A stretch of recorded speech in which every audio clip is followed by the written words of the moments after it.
जय हिंद, नमस्कार। आप देख रहे हैं एबीएन न्यूज। अनीता विश्वकर्मा के साथ।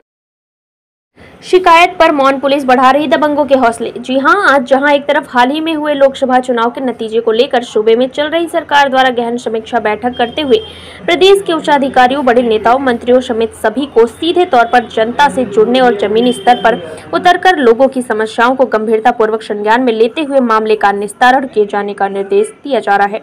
वहीं दूसरी पहलू पर नजर डालें तो सरकार द्वारा दिए गए सख्त निर्देशों का असर ग्राउंड पर बिल्कुल भी नजर नहीं आ रहा है।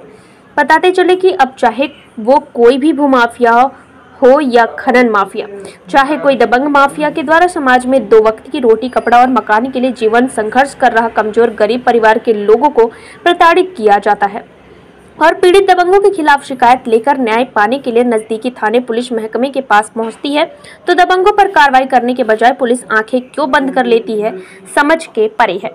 ऐसा ही एक मामला जनपद प्रयागराज के थरवई थाना अंतर्गत आने वाले भिडुवारा गांव से सामने आया है, जहां जमीन हड़पने की नीयत से गरीब के ऊपर मनभर दबंगों ने दबंगई की सारी हदें पार कर दी गई हैं। बताते चले कि पीड़ित रमेश चंद्र पुत्र इंद्रपाल निवासी भिडुवारा ने मुख्यमंत्री पोर्टल पर आरोप लगाते हुए कहा कि गांव के ही आनंद पुत्र रामपाल भोंदू पुत्र स्वर्गीय वासुदेव एक दबंग किस्म के आदमी है, जिसकी नीयत मेरी भूमिधरी जमीन पर जबरन कब्जा करने की है।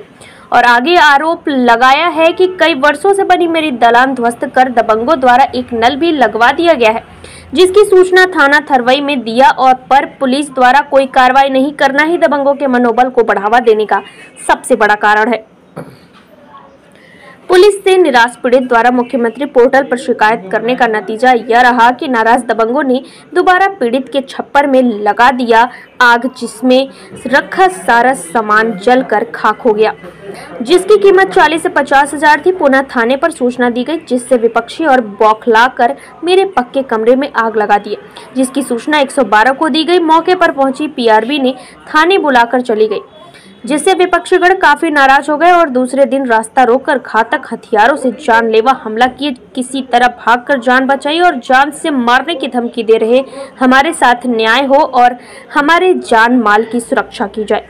आइए रुक करते हैं प्रयागराज की ओर, देखते हैं राष्ट्र की बात राजेश तिवारी के साथ। सर, हमारा मामला यह है कि 11 जून 5:30 बजे जो है हमारे मकान में आग लगा दी गई। छप्पर में सारा लगभग 40-50 हजार का सामान जल गया।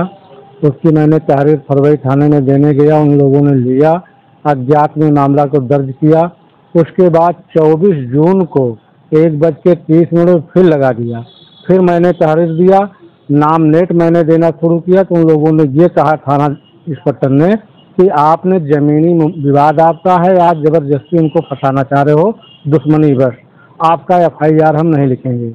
उसके दरम्यान पर फिर मैं जो है ACP को दिया, ACP के पास फिर जो है DCP को दिया, फिर मैं जो है कमिश्नर साहब को दिया, फिर जिलाधिकारी साहब को दिया। मैं दर दर भटक रहा हूँ, ना तो मेरा मुकदमा लिखा जा रहा है और ना हमको जो है कोई न्याय मिल रहा है प्रशासन विभाग की तरफ से। मांग हमारी ये है सर कि दबंगों के खिलाफ में मुकदमा लिखा जाए और हमके बाबा के सरकार में मुझे उचित न्याय मिले। हमारा नाम है रमेश चंद्र यादव, मौजरा भिडुवारा, गांव बरतपुर, थाना थरवई, प्रयागराज का रहने वाला।